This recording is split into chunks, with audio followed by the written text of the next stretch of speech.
ओम शांति। 6 अक्टूबर 2022 के ईश्वरीय महावाक्य। पहले एक नजर मुरली के मुख्य पॉइंट पर। बाबा ने कहा, आधा कल्प माया के गुलाम बनते हैं, फिर माया को गुलाम बनाते हैं, तब उन्हों को पुण्य आत्मा कहा जाता है। कहते हैं अहिंसा परमो धर्म, तो वह अहिंसक भी थे। हिंसा के दो अर्थ है। हिंसा माना किसका घात करना, मारना। घात भी दो प्रकार का होता है, एक काम कटारी से मारना, दूसरा किसको क्रोध से मारना। यह भी हिंसा है। बाप पुनर्जन्म में नहीं आते हैं, परंतु वह कल्प में एक बार जन्म लेते हैं। कहते हैं शिव जयंती, तो जन्म हुआ ना। और फिर बाबा ने कहा, शिवरात्रि। रात्रि कौन सी? रात्रि में मनुष्य अंधकारवश धक्का खाते हैं।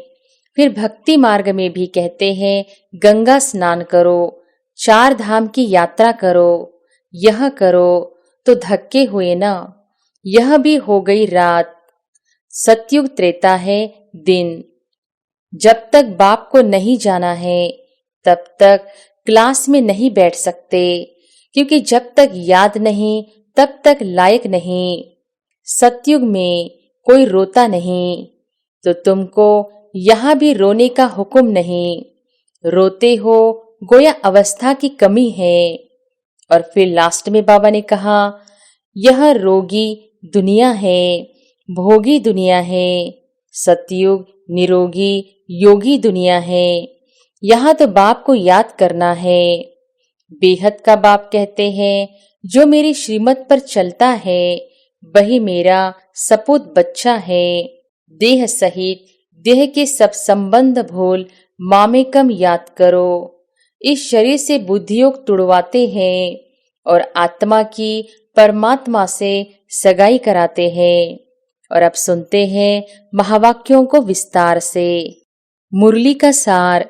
मीठे बच्चे, जरा भी गफलत की तो माया ऐसा हप कर लेगी जो ईश्वरीय संग से भी दूर चले जाएंगे। इसलिए अपनी संभाल करो, खबरदार रहो। प्रश्न है, इस ईश्वरीय क्लास में बैठने का कायदा कौन सा है? उत्तर है, इस क्लास में वही बैठ सकता है जिसने बाप को यथार्थ पहचाना है। यहाँ बैठने वालों की अव्यभिचारी याद चाहिए। अगर यहाँ बैठे औरों को याद करते रहे तो वह वायुमंडल को खराब करते हैं। यह भी बहुत बड़ी डिससर्विस है। यहाँ के कायदे कड़े होने के कारण तुम्हारी वृद्धि कम होती है। दूसरा प्रश्न, किस एक बात से बच्चों की अवस्था का पता पड़ता है? उत्तर है, इस रोगी भोगी दुनिया में कभी कोई पेपर आता और रोने लगते तो अवस्था का पता पड़ जाता। तुम्हें रोने की मना है। गीत है, मुखड़ा देख ले प्राणी जरा दर्पण में, कितने पाप है कितने पुण्य तेरे जीवन में। ओम शांति। यह किसने कहा? प्राणी अथवा आत्मा। कहते हैं ना, इनके प्राण निकल गए, तो आत्मा निकल गई ना। तो प्राण आत्मा को कहेंगे, न कि शरीर को। बाप आत्माओं से पूछते हैं, पाप आत्मा हो व पुण्य आत्मा हो, सभी अपने को पतित तो मानते हैं। तो बाप कहते हैं कि अपनी आत्मा से पूछो कि हमने कौन कौन से पाप किए हैं, कब किए हैं। पाप आत्मा तो सभी है ना, परंतु नंबरवार तो होते ही है। तो नंबरवार पुण्य आत्मा कौन है? नंबर 1 पाप आत्मा कौन है? भारत पावन था, अब पतित है। आज सभी मनुष्य मात्र माया के गुलाम बन गए हैं। आधा कल्प माया के गुलाम बनते हैं, फिर माया को गुलाम बनाते हैं, तब उन्हों को पुण्य आत्मा कहा जाता है। लक्ष्मी नारायण को भगवान भगवती कहा जाता है। वह अब कहाँ गए? सतयुग में सिर्फ लक्ष्मी नारायण तो नहीं थे, परंतु उनकी पूरी डिनाइस्टी थी। उस समय के भारत को पावन कहा जाता था। वहां दैवी गुण वाले मनुष्य थे। कहते हैं सर्वगुण संपन्न, 16 कला संपूर्ण, तो पुण्य आत्मा ठहरे ना। फिर कहते हैं अहिंसा परमो धर्म, तो वह अहिंसक भी थे। हिंसा के 2 अर्थ हैं। हिंसा माना किसका घात करना, मारना।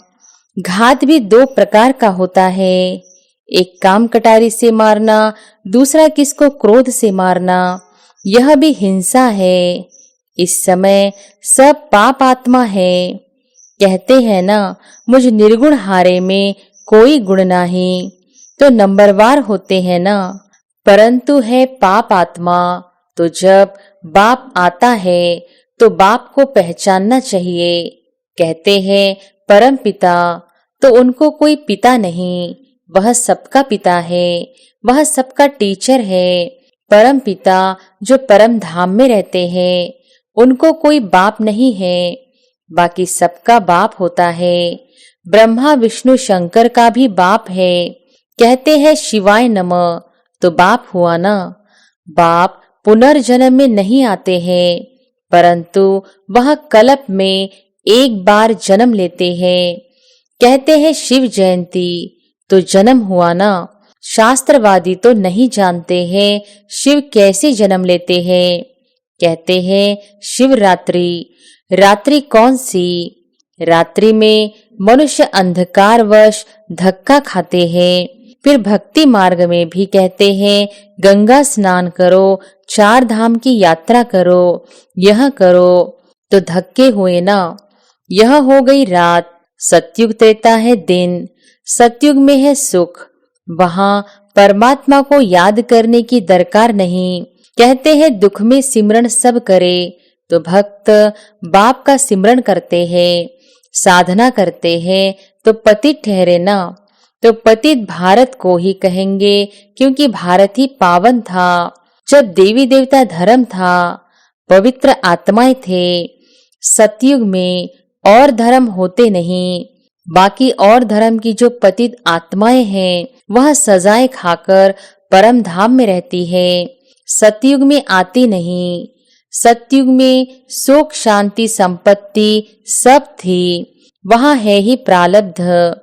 यहाँ तुम बच्चों की अभी है एक मत, वहां एक घर में है अनेक मत। बाप गणेश को याद करेगा तो बच्चा हनुमान को, तो अनेक मत हुई ना। यहाँ बाप से बच्चों को वर्षा मिलता है। ऐसे तो किसको भी बाबा कह देते हैं। गांधी भी बापू था ना, परंतु सबका बाप नहीं था। यह है बेहद का बाप। बाप आकर जंजीरों से छुड़ाते हैं। भक्ति की भी जंजीरें हैं। यह समझते थोड़ी है कि हम पतित हैं। पतितों को पावन बनाने वाला एक बाप है। तुम एक सत्य बाप को मानते हो, और सत्संग में जाओ तो कोई मना नहीं करेंगे। यहाँ तो बिल्कुल मना की जाती है। जब तक बाप को नहीं जाना है तब तक क्लास में नहीं बैठ सकते, क्योंकि जब तक याद नहीं तब तक लायक नहीं। माया नालायक बना देती है। कहते हैं मुझ निर्गुण हारे में कोई गुण नहीं। यह सब गाते हैं, गोया सब पतित हैं।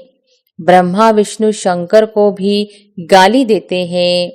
उन्हों की जैसी दृष्टि वैसी सृष्टि दिखाई पड़ती है।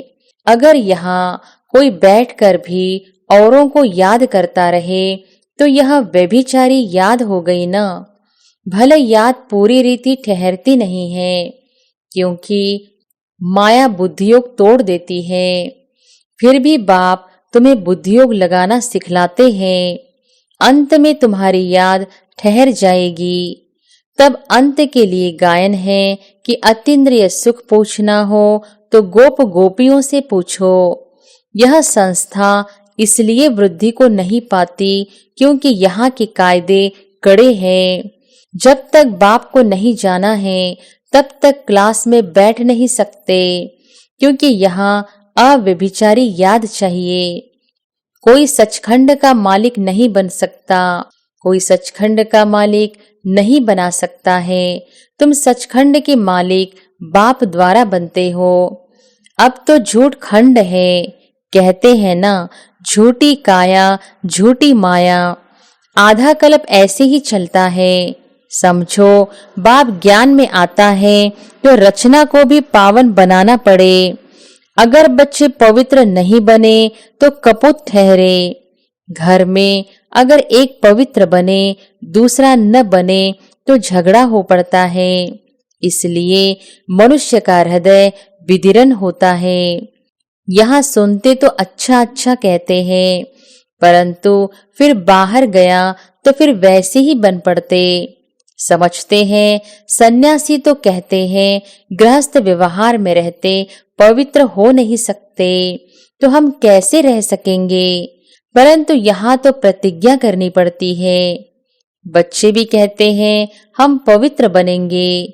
आधा कल्प तो हमने पुकारा है कि सद्गति दाता आओ, तो अब वह आया है, तो अब उनकी मानेंगे या भला किसी दूसरे की मानेंगे। बाप कहते हैं अगर नहीं मानेंगे तो सतयुग में कैसे चल सकेंगे। अगर बाप का बच्चा नहीं तो कपूत ठहरे ना, फिर ठहर नहीं सकेंगे। उनका रहना मुश्किल हो पड़ेगा। हंस और बगुले हो गए, इकट्ठे कैसे रह सकेंगे। अच्छा, कहाँ स्त्री पवित्र बनती, पति पवित्र नहीं बनता तो स्त्री पुकारती है। बाप कहते हैं बच्चे तुमको सहन करना पड़ेगा। अच्छा, जाकर काम करो, बर्तन मांजो, रोटी टुकड़ा ही तो चाहिए ना। विकार में जाने से तो बर्तन मांजना अच्छा है ना। बच्ची को लौकिक बाप भी ऐशलम नहीं देते हैं। वह भी कहेंगे हमने तेरा हाथ इसलिए बांधा है विकार में जाना पड़े, परंतु पारलौकिक बाप कहते हैं दे दान तो छूटे ग्रहण। 5 विकारों का दान दो तो ग्रहण उतरे। चंद्रमा मुहाफिक 16 कला संपूर्ण बन जाएंगे। श्री कृष्ण 16 कला संपूर्ण है ना, अभी 9 कला। अभी तो सब पतित हैं। कहते हैं ना हम पतित हैं, फिर कहो कि तुम नरकवासी हो तो बिगड़ते हैं। इस समय यथा राजा तथा प्रजा सब पतित हैं। सतयुग में श्रेष्ठाचारी, सतयुग में कोई रोता नहीं, तो तुमको यहाँ भी रोने का हुक्म नहीं। रोते हो गोया अवस्था की कमी है। जब बाप 21 जन्मों की बादशाही देते हैं, फिर रोने की क्या दरकार है। परंतु यह भूल जाते हो, यह रोगी दुनिया है, भोगी दुनिया है। सतयुग निरोगी योगी दुनिया है। यहाँ तो बाप को याद करना है। याद नहीं करते तो डिससर्विस करते हो, क्योंकि वायुमंडल खराब करेंगे। यहाँ तो सब है ही पतित, तो पतित को दान करने से तो पावन बन न सके। पतित को दिया तो वह काम ही पतित करेंगे। यहाँ तो पतितों का पतितों के साथ व्यवहार है, वहां तो पावन का पावन के साथ व्यवहार होगा। व्यभिचारी अक्षर तो बुरा है ना।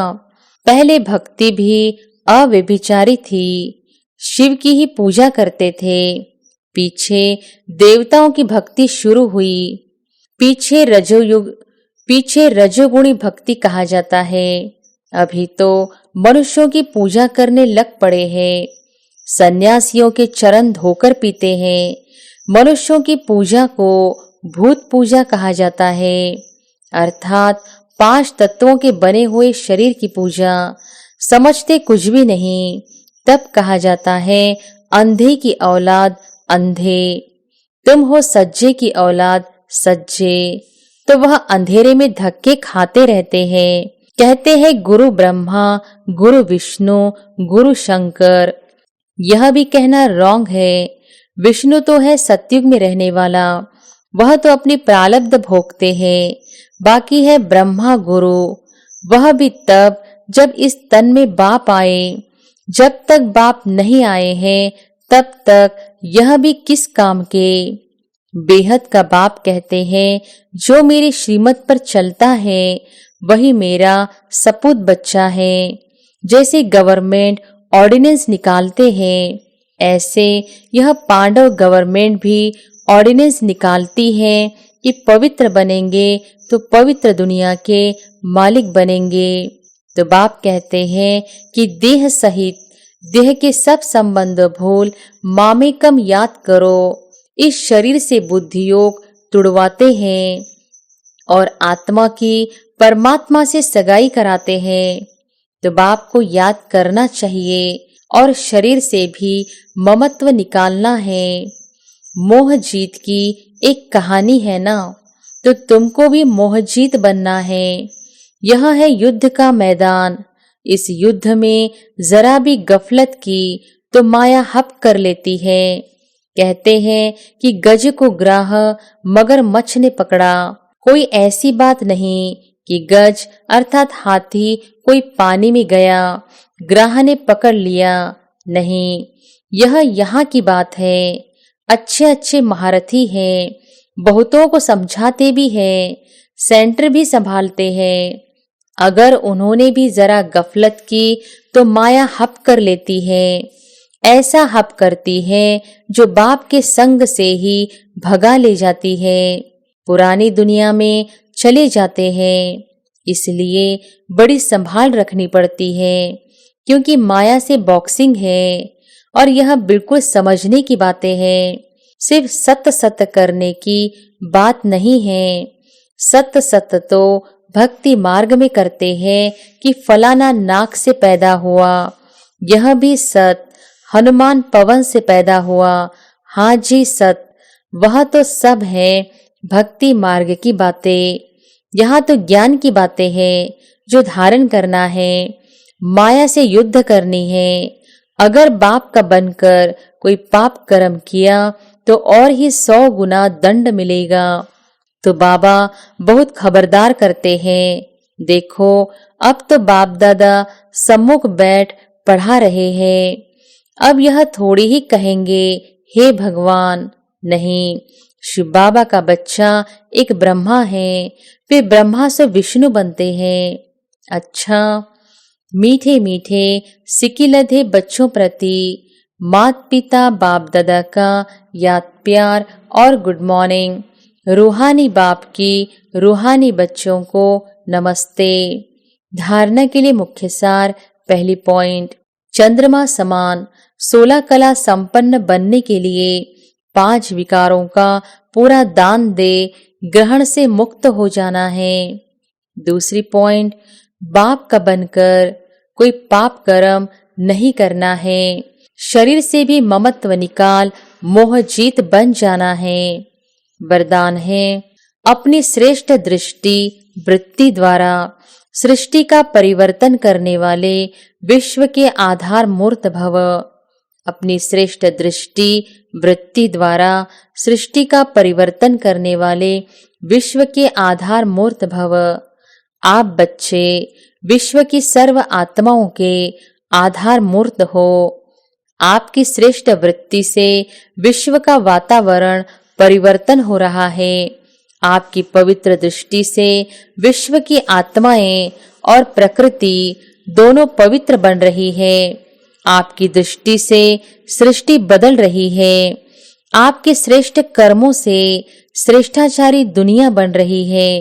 ऐसी जिम्मेवारी का ताज पहनने वाले आप बच्चे ही भविष्य के ताजधारी बनते हो। स्लोगन है, न्यारे और अधिकारी बनकर कर्म करो तो कोई भी बंधन अपने बंधन में बांध नहीं सकता। न्यारे और अधिकारी बनकर कर्म करो तो कोई भी बंधन अपने बंधन में बांध नहीं सकता। अच्छा, ओम शांति।